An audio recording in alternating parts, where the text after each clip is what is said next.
Ano, medyo maliliit. Ganyan lang. Yeah. Ang galing mo naman mag-ano. Saan ka natutong mag-ganyan? Sa YouTube. Sa YouTube. Galing mo. Ay!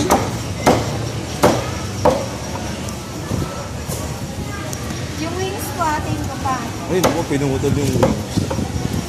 Wala pa nga. Atin ka? Sige, huwag na. Okay na yan.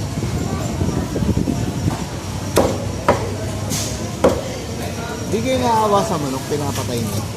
Patay naman eh. Ha? Hindi. Magano? Patay naman na.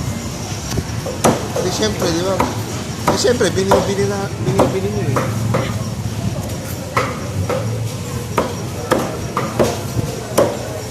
Uy, mami, ano naman yan? Mas magkano sa atay balunan? Yun ako, 100 ka lahat. 100 lang. Parehas, sa atay sa balunan. Dahil sa ano na lang to, 100. Sige, bigyan mo ang kalahati nito saka... 1/4 nito saka 1/4 din nito.